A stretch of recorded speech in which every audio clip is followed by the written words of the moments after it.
Bueno, pues aquí estamos.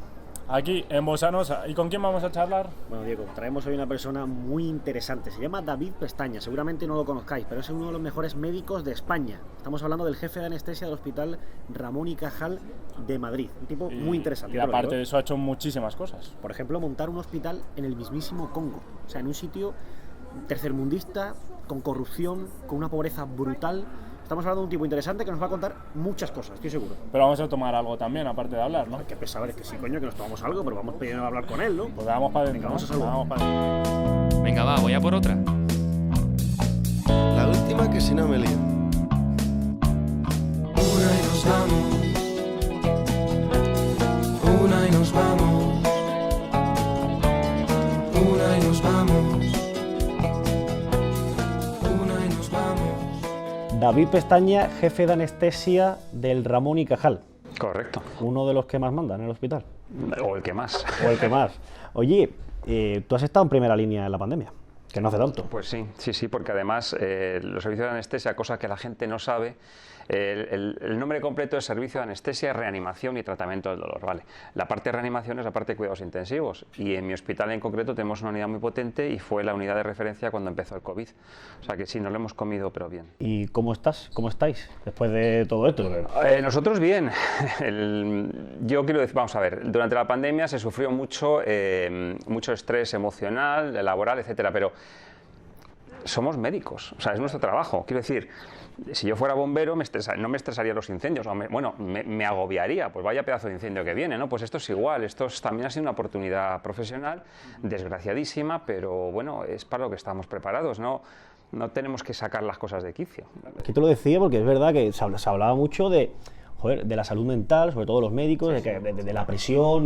Del síndrome de burnout que he visto que has hablado en alguna entrevista. Sí. Bueno, esto está mucho en la medicina, muy extendido en la medicina. La gente, hay mucho descontento y lo habréis visto. O sea, la sensación de que somos maltratados, no por la sociedad, sino por la administración, o sea, el tema de salarios, sobre todo los contratos. Hay mucha gente que lleva 13 años trabajando con eventuales o más. No puedes ir al banco a pedir un crédito siendo médico de un hospital de primera línea de Madrid porque no tienes un contrato fijo. O sea, quiero decir, es un maltrato un poco institucional. A nivel de la gente nos sentimos queridos.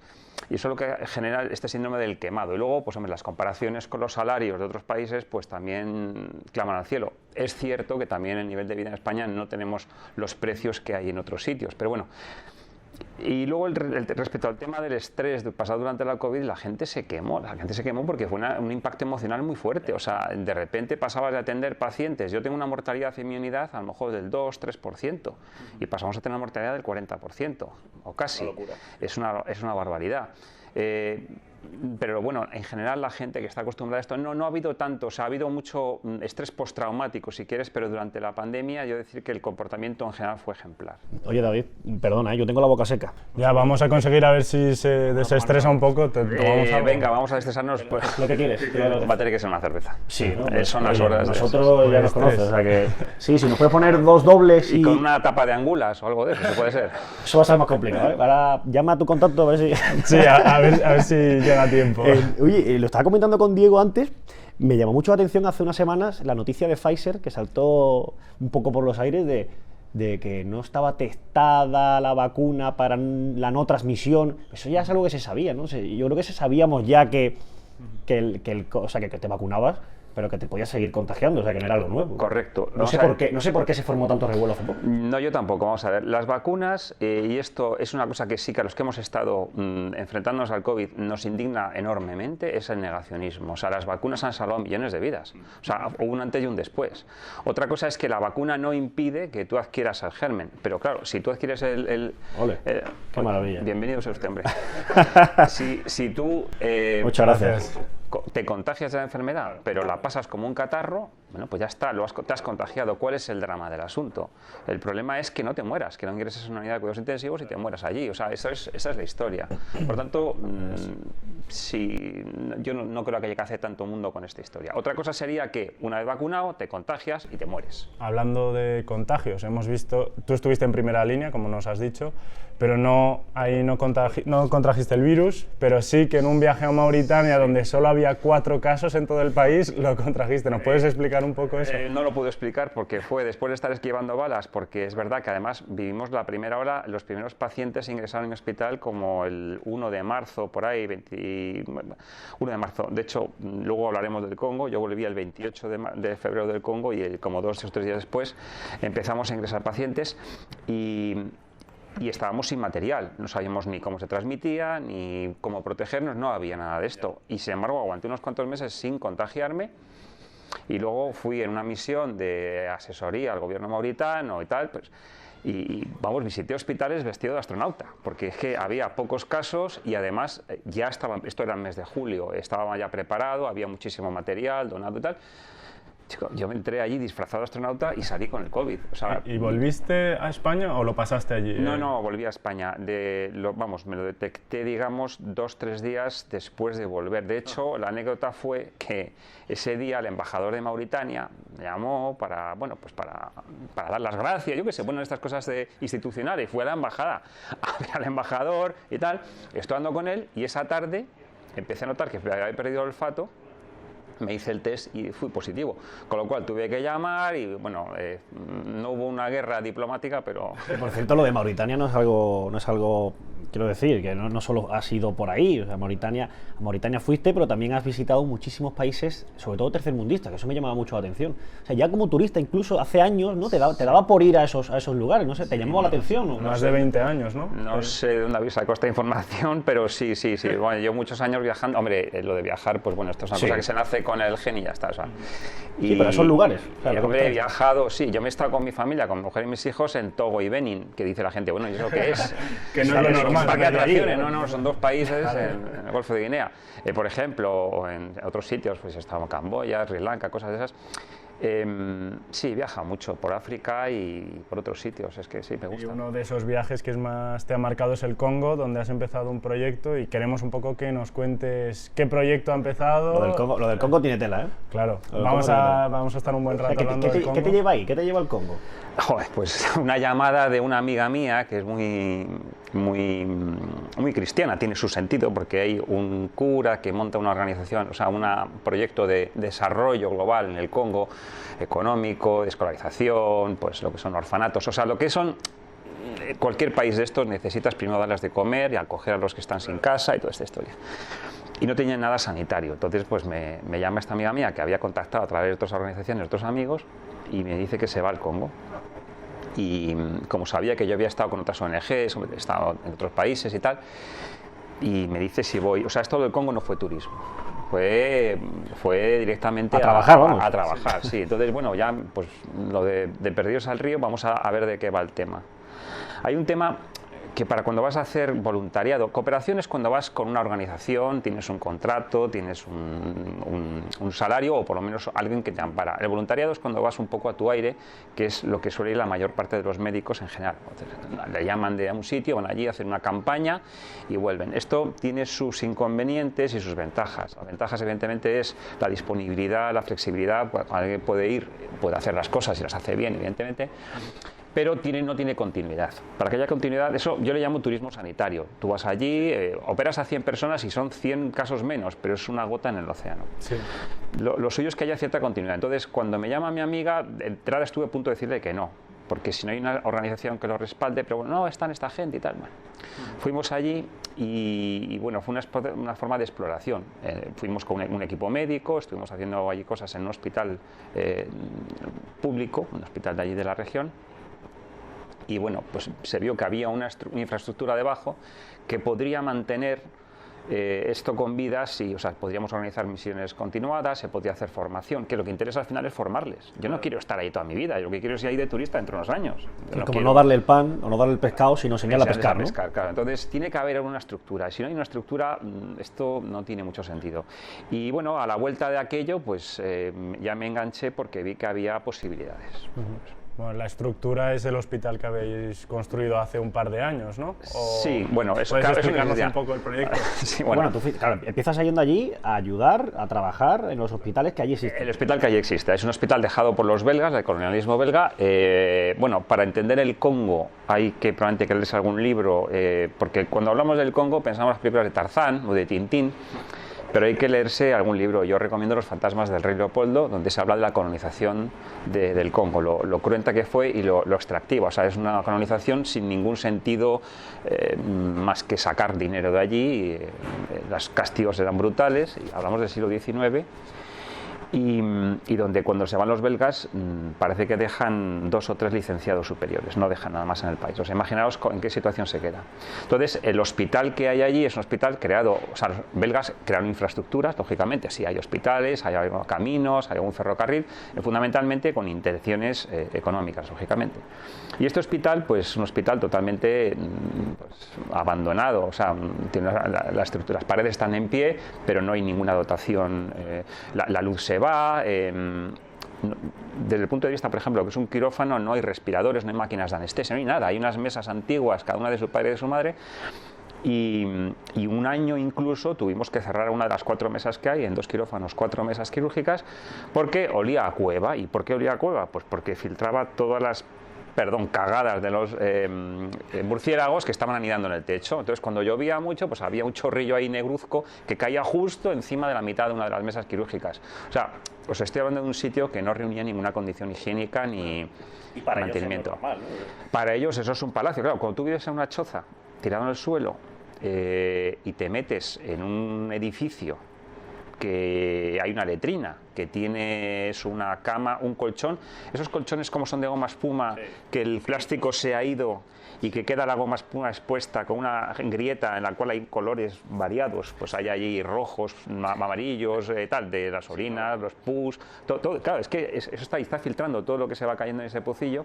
Yo creo que haces ahí una muestra de una bacteria y te salen cosas que viven en Marte, vamos, porque no... Y tú siendo jefe del Ramón y Cajal, que es uno de los hospitales más importantes de Madrid y de España, ¿cómo es la comparación de trabajar en un hospital allí y un hospital aquí? ¿Cómo trabajas? ¿Es muy diferente la forma en la que operas? Totalmente. Vamos a ver, aquí está todo más o menos organizado. Tú tienes una estructura laboral, tienes ordenadores, tienes máquinas, tienes tecnología, tienes un director médico, un subdirector quirúrgico, se hace una programación, no tiene nada que ver. Allí tú vas, ¿cómo lo organizábamos nosotros? Yo hablaba con el médico responsable de la zona y le decía, oye, vamos a ir para allá. Y este viaje, porque hemos ido varias veces antes de hacer el nuevo hospital, este viaje me lleva un cirujano vascular, un urólogo, 2 cirujanos generales, no sé qué. Entonces búscame patologías que tengan que ver con esto. Entonces ya te estaban esperando, tenía una lista de ginecología, porque llevamos ginecólogo, tenía una lista de varices, porque vamos... Otro año vas a otro tipo de patologías, pues digo, perdón, otro tipo de cirujanos, de especialistas, pues cambias. ¿Cómo funciona? Pues mira, mal, hay unas listas a cientos de personas esperando, no puedes dar expectativa, cubrir la expectativa de todo el mundo en el periodo que vas, y además tienes la sospecha de que hay ahí, la lista de espera se va moviendo en función de... Claro. Si yo te doy un poquito de dinero, pues me pones el primero de la lista. Pero claro, eso tú no lo puedes controlar. Esto es intrínseco, sepáis, claro, tú ya no sabes nada. Entonces, pues... Pero bueno, es importante matizar que el Congo es un país corrupto, no lo siguiente. Es de los más corruptos de la Tierra, sí. Claro, te preguntaba, ¿cómo se opera allí a nivel sanitario? ¿Cómo es trabajar allí? A nivel a nivel político, quiero decir. Bien, los políticos en principio, vamos a ver, la estructura que está allí, en nuestro caso el proyecto de Itunga y la gente que lo lleva, tiene cierto peso en el país. Pero claro, todo esto es una sociedad muy tribal, entonces en función de quién está en el gobierno, pues te pueden favorecer o te pueden perjudicar. Estas cosas no nos olvidemos de cómo van. Pero bueno, si tienes contacto con el gobernador local, si tienes... es que eso hay que verlo, Entonces te tienes que llevar bien con los poderes. Entonces la policía en principio te protege, no hay problemas, o sea, la gente es adorable, no hay ningún problema. El problema son los que mandan generalmente. Entonces la corrupción, hay corrupción hasta entre el médico, que puede cobrarle uno para ponerle delante y que lo vean los blancos. Yo tengo pacientes, me da igual que sea uno que sea otro, pero ellos sacan tajada. Y luego problemas corruptos, por ejemplo, nos cobraban $3.000 por ir a operar a ese hospital. Claro, ellos le llaman el lucro cesante. Es que si tú vienes aquí, este dinero no lo gano yo. Mentira, porque las colas kilométricas que se hacían es porque llevan los blancos, es así, desgraciadamente es así. Entonces, y además vas a trabajar gratis. Pues no solamente pagamos por trabajar, los $3.000 por ir allí, esto lo ponía la organización local, Editunga lo ponía, pero nosotros teníamos que sacarnos un permiso de trabajo. Entonces tú tienes que pagar $300 por poder trabajar allí. $300 que luego el permiso nunca lo ves. Y este año lo hemos necesitado, una compañera lo necesitó en Kinshasa para ir a visitar no sé qué, y dije, bueno, sí, pero necesitamos un permiso que acredite que tú puedes entrar aquí, esto ya en la capital, un poco más serio, y cuando lo solicitó, no, bueno, es que todavía está en trámites. Y nosotros ya nos habíamos ido del país. O sea, hemos estado trabajando sin permiso, después de haber soltado $300 cada uno. Ya, huele mal. Cabreo, no, o sea... ¿Hay ricos allí? Sí, Quitando la élite política y tal. El país, Congo es un país muy rico, habitado por muy pobres. O sea, el Congo tiene una riqueza espectacular. Es el segundo país más grande de África, tiene todo lo que son tierras raras, el litio, para las baterías, el coltán famoso de los teléfonos, los diamantes, tiene oro. El Congo tiene electricidad, la cantidad de agua que tienen, es un país fértil. O sea, el Congo es un país potencialmente muy rico, lo que pasa es que está siendo esquilmado por todos, pues entran los chinos, los belgas, los franceses, o sea, todos los que podemos nos sacamos. Nosotros no, España no tiene ningún peso, pero todo el que puede saca todo. Y hablabas de poderes, allí también hay muchas bandas armadas que controlan zonas y ahora he visto que está habiendo un brote de ébola y en muchas zonas no pueden cortar esos focos porque no pueden acceder por estas bandas organizadas y estas bandas armadas. ¿Has tenido alguna anécdota de este tipo o has vivido algo parecido? No, vamos a ver, el Congo es enorme, como os he dicho, eso es como toda Europa occidental. Entonces, donde están toda la guerrilla, o sea, ¿dónde hay guerrilla? ¿Dónde interesa que haya guerrilla, que haya follón? Pues donde hay riqueza. ¿Y dónde hay riqueza? En concreto la zona este del país, la zona de Kivu, toda esta zona donde está, pues las minas de coltán, donde están diamantes. Entonces, si hay ahí un follón, tú te asocias a un señor de la guerra, le das 4 migajas y te llevas todo lo demás. Pues esto es un poco lo que hay. En la zona donde estamos nosotros es una zona pobre, es una zona fundamentalmente agrícola. Hay una ciudad que tiene aeropuerto, que es donde vamos, y que ahí parece que había minas de diamantes, pero ese diamante industrial no es la gran riqueza. Y bueno, alrededor de eso se generó una ciudad y cierta actividad económica, pero no es una zona rica. Entonces no hay. Lo que hay son peleas tribales. Hay 2 años o 3 que no pudimos ir porque hubo un follón muy grande, se montó allí se muere el jefe de una tribu, el sucesor natural no le dejan entrar y desde el gobierno meten baza para que el jefe de la tribu sea otro. Al entrar este otro hay una rebelión y la rebelión además animada por las fuerzas más oscuras. Si lo del gobierno es malo, imaginaos la zona tribal con los jefes y los brujos. Entonces los animistas, entonces empiezan a atacar iglesias. La iglesia allí, por cierto, es un poco la garante de la democracia, es lo que más influye en la modernización. Es un poco como en Latinoamérica, si queréis. La iglesia tiene cierto un componente social y de apoyo a la democracia, de hecho a las mujeres y tal, importante. Entonces bueno, el caso es que se monta tal follón que empieza a haber muertos, disturbios y nos piden que no vayamos. De hecho el embajador me pidió, por favor, no vayáis. Si estáis en Kinshasa os podemos sacar cruzando el río, porque el río Congo pasa por Kinshasa, cruzas, es una inmensidad, pero te pueden cruzar a Brazzaville, que es otro país. Pero dice, donde estáis no os podemos sacar si os metéis allí, con lo cual nos pidieron por favor que no fuéramos, y porque había disturbios en la región. Pero esto es una cosa excepcional y fue un tema tribal, hubo muertos, hubo alguna reunión, pero quedó en nada. Las bandas armadas de las que me hablas es cuando hay dinero por medio y eso no tiene solución. O sea, no. Es un tema económico. Es un tema económico. Entonces allí hay quien mantiene. Si yo te compro diamantes, los famosos diamantes de sangre, si habéis visto la película, es eso. Es que Congo es eso. Esto no son películas, son realidades. Y pasa igual que el coltán. El ébola nace en esa zona, la zona del centro de África, y entonces hay brotes esporádicos. La transmisión del ébola no es tan sencilla, o sea, no es el COVID, no es aerosoles, hay que tener contacto con la sangre de los pacientes. Por eso allí había transmisiones, por ejemplo, en los entierros. La gente se abraza al enfermo, pero no es una transmisión tan fácil. ¿Cómo controlas eso en un sitio en el que no existe higiene? Educación. Si es que tienes que decir a la gente, cuando hay una sospecha tienes que aislarlos. Los casos de ébola tienes que aislarlos. Si los aíslas se corta. El ébola es tan mortal que es fácil, o sea, tú detectas un paciente que se pone malo, te separas de él, mientras no haya transmisión. El COVID, el problema es que tú estornudas y puedes contaminar a 100, el ébola no.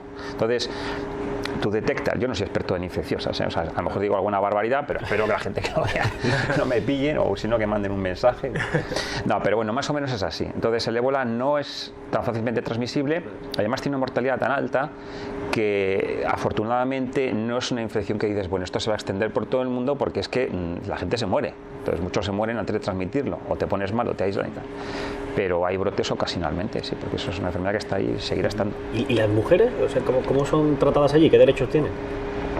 Mal. Las mujeres están tratadas mal en todo el mundo, evidentemente. Entonces, allí, una de las cosas buenas que tiene esta organización con la que vamos es que uno de los objetivos precisamente es el empoderamiento de la mujer. Entonces, sí tienen talleres, microcréditos. Les enseñan a reivindicar sus derechos, pero la mujer no deja de ser son úteros, y comprende la expresión, lo que quieren son de hijos, entonces la mujer que no tiene hijos o no tiene suficientes hijos es repudiada. Las mujeres son analfabetas. Otro de los programas que me gusta mucho de esto de Itunca es que hay alfabetización de las mujeres. De tal manera, aparte de que aprenden a hacer cuentas y a entenderse la vida, también si la madre sabe leer, el niño probablemente también aprenderá a leer. O sea, es una transmisión, si los padres saben, pues transmitirán la importancia a los hijos. Y anécdotas os puedo contar. Algunos ginecólogos que han venido con nosotros, una de las consultas más reiteradas es la falta de hijos, la esterilidad. Digo, solo tengo 4 hijos, estoy muy preocupada. Sí, porque allí de media tienen 8 o 9. Sí, es una barbaridad. Entonces, claro, y te pueden repudiar, y si te repudian estás perdida. Entonces, ¿qué se puede hacer? Pues, para empezar, llamar a la consulta también al marido. Venga usted con su marido, vas allí, hablas con los dos, es que puede ser tú o puede ser tú, entonces tómense las pastillas, los dos, y les das unas vitaminas, no les haces daño, pero les haces pensar, conciencias al hombre que a lo mejor es su culpa, que tal, o sea, por lo menos no lo tiene tan claro, y además al darle este tratamiento prolongas, le das una ventana de 1 año, o sea, si te voy a repudiar pasa mañana, venga, vamos a esperar a ver si esto funciona, pues ganas tiempo, y si en ese tiempo se queda embarazada, chica, bendito sea Dios, pero... Con otras palabras es que el médico le está dando tiempo a la mujer para que no sea repudiada. Tiempo a la mujer y algo que pensar al hombre. Claro. Si se lo cree bien, pero... Entonces juegas un poco con esta historia. Entonces, claro, al mismo tiempo que estás viendo un cáncer de útero, tienes que ver, digamos, chorradas, pero no son chorradas, son problemas sociales muy serios, porque la mujer es repudiada y se queda en la calle allí...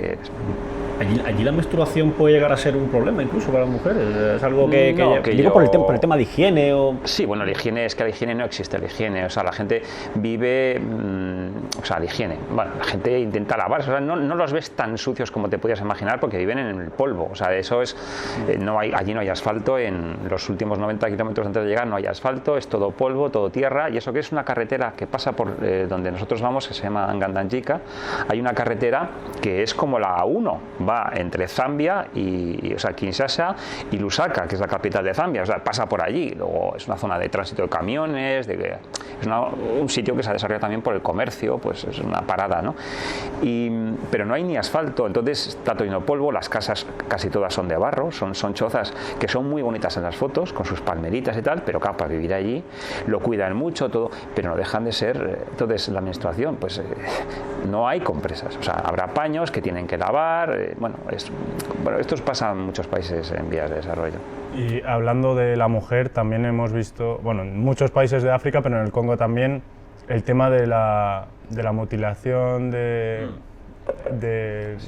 sexual, sí. Luego de toda la violencia sexual, la mutilación genital femenina, toda la violencia sexual que hay allí, todo eso. Vale. ¿También tratáis ese tipo de casos? No, afortunadamente no. Vamos a ver, la mutilación genital tiene un fundamento en algunas... Yo he conocido también Malí, también estuve de otro de los viajes, Malí, Burkina y tal, y allí nos contaron una historia, hay una zona que se llama el País de Ogón, súper interesante, si es que se puede volver a ir a visitar aquello, que ahora está, como sabéis, está fatal por el islamismo. Entonces, te cuentan que la mutilación viene de los dioses que al hombre le dieron una parte femenina, que sería lo que es el prepucio, por eso está la circuncisión, y a la mujer le dio una parte masculina que sería el clítoris, y por eso es la ablación. Entonces es un poco poner la naturaleza en orden. Es un absurdo, pero es una creencia que tienen de, por lo menos algunas tribus, no sé si en toda África es así, pero es un tema animista de los dioses y tal. Y luego en algunos países islámicos lo han preservado, no sé, en Egipto me parece, Sudán, pero la zona del Congo, que es mayoritariamente católica, aunque está entrando el Islam también con mucha fuerza, eso no, que yo sepa, no se practica. Y respecto a la violencia sexual, la hay, como en todos lados. Allí todo está oscuro por la noche, las mujeres se desarrollan muy jovencitas y bueno, allí no hay nada que hacer. O sea, realmente hay, probablemente hay ataques y culturalmente hay que callárselo, lo que sea. Pero yo, de hecho, nosotros tuvimos que atender a una niña que había sido violada por su tío. Tuvimos que explorarla y sí fue una experiencia horrible, la pobre criaturita, que afortunadamente ahora, o a raíz de aquello, fue adoptada por otra organización y la niña, pues bueno, puede que tenga un futuro, desgraciadamente, gracias a esa barbaridad. Pero no es algo tan frecuente. Lo que sí que hay es, en la zona de la guerrilla, hay mucha violencia sexual, pero es para asustar. O sea, lo que hacen es matan o violan a las mujeres, pero las violan o las disparan en la vagina o las meten, o sea, no vamos a decir barbaridades porque la gente se marearía. A raíz de aquello, también quiero honrar a Denis Mukwege, que es un cirujano, era un pediatra congoleño que estuvo estudiando en Francia y que en la zona del este del Congo. Él volvió a su país y cuando vio aquello decidió que iba a aprender a hacer cirugía ginecológica reconstructiva por las barbaridades que estaba viendo. Y que si esto es una forma de terror. Si yo a tu mujer le meto un Kalashnikov y le pego un tiro en la vagina, o la veo con un palo y le destrozo. Entonces, para reconstruir todo aquello, y dedicó su vida a esto, que era un hospital, y este hombre le amenazaron de muerte. Tal es así que se tuvo que ir del país, porque las propias milicias le amenazaron de muerte. Este hombre se fue del país y toda la gente de esa zona, los más pobres entre los pobres, las vendedoras de flores, de maíz, de tomates, pagaban lo que podían de ahorros para pagarle un billete de vuelta, pidiendo que por favor que volviera. Este hombre se sintió tan emocionado que volvió, con protección de la ONU. Esto es un caso que está lo podéis leer, y le dieron el Premio Nobel de la Paz. Entonces es una cosa que la gente no sabe, pero este tipo es un auténtico héroe. Entonces es un gran cirujano que está protegido por la ONU, por los cascos azules, y que vive en la zona esta de Goma, bueno, es exactamente donde tiene el hospital. Entonces, a ver, violencia sexual la hay muy extrema, pero tiene también sobre todo que ver con este terror de quedarte con terrenos que tienen potencialmente riqueza. Lo decías, vas con un grupo de médicos, cirujanos, ginecólogos, en fin, varios especialistas a trabajar allí, te cobran por trabajar, eso ya me parece fascinante, pero a ver, ¿cómo nos reciben a los blancos allí? ¿O cómo nos tratan? ¿Cómo nos ven? Muy bien. Muy bien, sí, nos quieren mucho. O sea, sí, de verdad, la gente es adorable. No os podéis hacer ni idea de lo del baño de masas, en loor de multitudes sería cuando vamos a trabajar. Allí, una forma de llegar al hospital es en un camión, porque a lo mejor si vamos un equipo de 20 personas no cabemos en coches, ¿no? Entonces te llevan en un camión, pero en el volquete. Entonces tú vas ahí agarrado al volquete, andando por aquellos caminos de Dios, esquivando ramas, y sale todo el poblado, todo, o sea, tienes todos los días, además dices, bueno, ya me he saludado un día, no, todos los días, o sea, es como una masa, sobre todo los niños. Ahí lo que más oye es lo de Mutoka Moyo, que quiere decir hola blanco. Mutoka, o sea, es blanco, Moyo, hola. Entonces, Mutoka, Moyo, Mutoka. Entonces, esto es todo el camino hasta el hospital y de vuelta.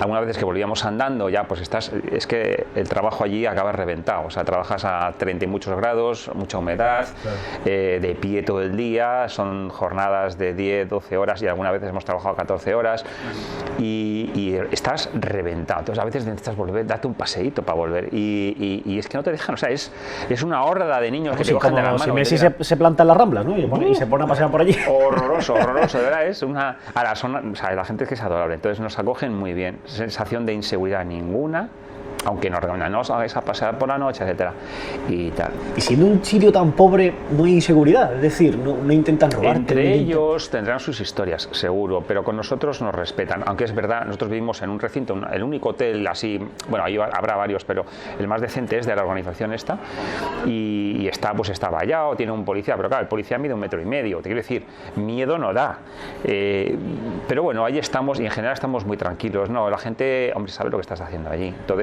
y el momento de volver mentalmente, ¿cómo es? Es muy duro, decir, he hecho suficiente, debería quedarme más. Nunca haces suficiente.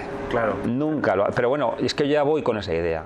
Tú vas a hacer lo que puedes. Entonces, mi frustración es cuando me voy a un sitio, operas todo lo que puedes, qué bien, hemos operado cine, te digo, es que he tenido campañas de 100 cirugías, no sé qué, qué bien, pero yo es una zona de 1 millón de personas y si sabes que no vas a volver o que no puedes hacer nada más, pues es un poco frustrante, aunque volverás y lo volverás a hacer, es una experiencia vital, es una aventura, o sea, no nos engañemos, no somos santos.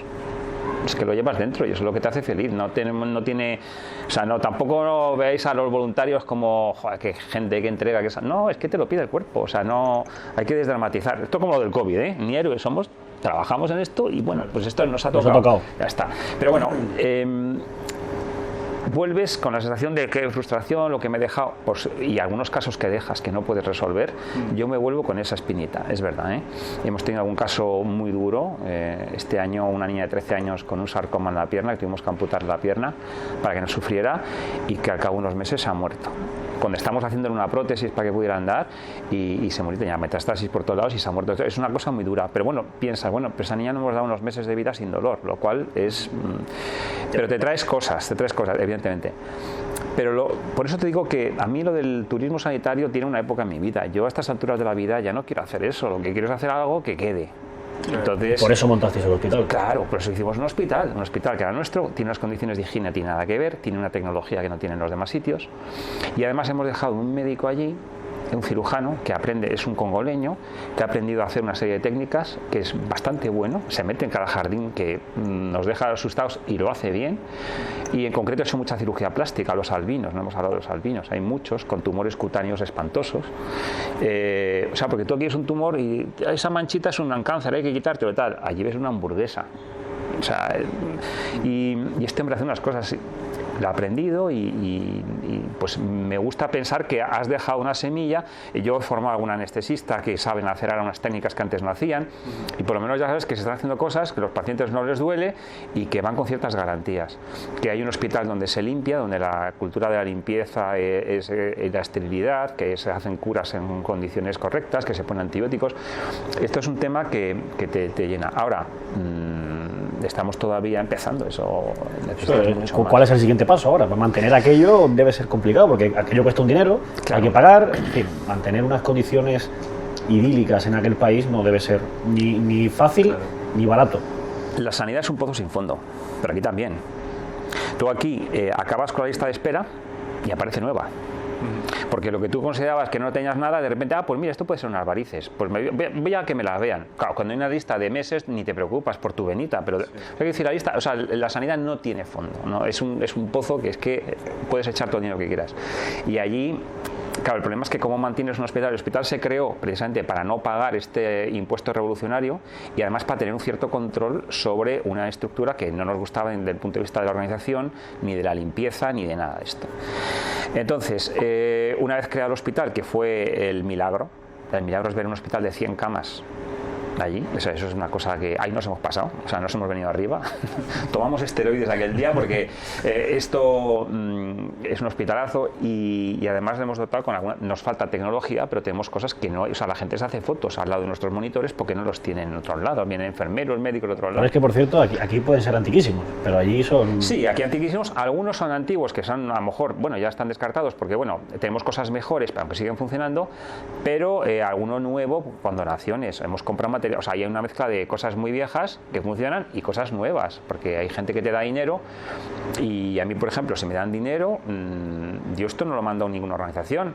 Le digo, vamos a ver, me has dado 10.000 euros, ¿cuánto cuesta una mesa quirúrgica? Ah, pues mira, he encontrado una, por tanto, 10.000 euros, toma, factura y el dinero que tú me das va a una mesa y eso está allí puesto. Así te aseguras que el dinero está bien invertido, porque si lo das allí no sabes lo que puede pasar. Hay mucho que hablar, claro. Si tú me das dinero, tú querrás trazabilidad de lo que pasa con tu dinero. Y estamos en eso. Estamos ahora con una gente que sabe mucho de blockchain, a ver si tú me das dinero y que asegures, si tu dinero quiere ir al hospital a pagar un salario, asegurarte que tus 50 euros mensuales o tus 10 euros mensuales van a pagar eso. O sea, esto es lo que estamos ahora, para que sea totalmente transparente. El problema es que no es tan fácil. Y luego encontrar gente que quiera dar dinero para el Congo, que no tenemos ningún vínculo emocional con el Congo, y salvo cuando vas, porque la gente que va, eso no lo olvida. Pero... Queríamos hablar justo también de ese tema. Sí. Vosotros hacéis, has dicho turismo sanitario, voluntariado, tal, pero hay gente también que va allí como turista, sin más, y algunas veces puede llegar a ser algo polémico. Eso se critica mucho, ¿verdad? La fotito con, ¿no? con el niño negro pequeñito, ¿verdad? Se critica mucho porque dice que luego los niños sufren también. No sé si eso en el Congo ocurre también, pero en ciertas partes de África ocurre mucho. Todos lados, vamos, allí no tanto porque no hay turismo. Nadie va a Gandanjika. O sea, nadie. En tu vida habrás visto un turista. O sea, turistas allí no existen. Una zona como Malí, que tiene como un poco más de tradición, o tenía cuando yo era más viajero y tal, en Malí, yo he llegado a dormir en pueblos donde nunca había pasado un hombre blanco. Y dices, joder, pero es un país mucho más pequeño, donde tienen una serie de atracciones muy conocidas, ciudades patrimonio de la humanidad, y sin embargo no ha venido blancos. Pues imagínate en el Congo y en el centro, que está lejísimos. Son hora y media o tal de vuelo desde Kinshasa. Entonces, pero es verdad que los niños, hombre, en todos lados, cuando te ven, te piden algo. Te piden un bolígrafo, una moneda. Eso, evidentemente, la respuesta es decir que no. ¿El turismo es bueno o es malo? Vamos a ver. Que nos lo pregunten a nosotros. Aquí en los años 60 vivíamos bajo el régimen de Franco, todo cerrado, todo oscuro, todo no sé qué. Bien, vale. Empiezan a llegar extranjeros y de repente empezamos a ver bikinis, empezamos a ver otra forma de pensar, otro idioma, otro no sé qué, y el contacto con el extranjero nos hizo daño. Ellos hacían fotos con los burros, con el señor con su azadón, con el niño con mocos en la nariz, seguro que se lo hacía, pero nos vino mal aquello. Es la pregunta. Entonces yo, que he sido turista, no viajero, he sido turista como todo el mundo, hombre, no me dedico a hacerme fotos con los niños por ahí, pero mi hija sí se las hacía, le encantaba, entonces jugaba con los niños, entonces hace fotos con los niños. ¿Eso tiene algo de malo? Yo es que creo que eso es también mucho integrismo, esto de hay que dejarlos en su reducto natural, pero qué tontería es esa, si vivimos en un mundo globalizado. Sí. Tú vas allí y si tú vas además generas empleo, o sea, tú vas a un hotel que tienen que pagar una comida que se saca de allí, ellos no importan del Carrefour, o sea, esos tal, tienes que hay alguien que te limpie la habitación, alguien que te lleva de chofer, alguien que te un guía, o sea, entonces hay abusos como en todos lados, hay un pseudo neocolonialismo, pero lo ha habido toda la vida de Dios, o sea, no sé de qué nos asustamos. Yo me asusto mucho más de las empresas que están explotando aquello, claro, dando migajas a una banda de corruptos que con una milicia mantiene a la gente sometida. Pues, si yo te estoy sacando 2.000 millones de dólares y te estoy dando 100 millones y tú con 100 millones eres Dios y yo me estoy llevando 1.900, te estoy robando. Pues eso me preocupa mucho más que vayan turistas honradamente, ¿no? Y otro de los temas que has hablado antes, allí la cultura que tienen es que las mujeres tengan 8, 9, 10 hijos y se estima más o menos que para 2050 pues crezca la población del Congo unos 100 millones. Y luego tenemos por otro lado España, que es una de las poblaciones que está envejeciendo más rápido y que para aquel entonces va a ser una sociedad muy envejecida. Dicen que una de las soluciones es que vengan extranjeros, pero luego hay muchos españoles que ven eso con malos ojos. Y queríamos saber un poco tu opinión, viendo aquello, viendo esto, conociendo un poco las dos partes. La polémica, es un poco polémico, ¿eh? Claro. Bueno. No, pero me encanta, yo me meto en todos los fregados. Pues, vamos a ver, lo tengo clarísimo. Vamos a ver. Primero, el problema del Congo, sobran niños, o sea, no puede ser que abras una lata de judías y salgan niños, o sea, esto es horroroso, es que ahí, entonces, no los puedes mantener. Y además ahora, con todos los avances en la medicina moderna, les vacunan, antes se morían, claro, tenían que tener 10 porque sobrevivían 3 o 4. Pero es que ahora de los 10 sobreviven 8 o 9, entonces esto es un problema porque no va a haber ni forma de alimentarlos ni de educarlos, entonces vas a generar más gente que vive en la selva y que llegará un momento en que ya o destrocen la selva o se destrocen entre ellos. Yo pienso que hay que hacer un cierto control de natalidad. Esto va en contra de la iglesia allí. La iglesia allí fomenta la... Como hicieron en China, ¿no? Como hicieron en China. Lo que pasa es que lo de China fue demasiado radical, sí, porque ahora tiene una población muy envejecida, pero evidentemente tienes que hacer un control.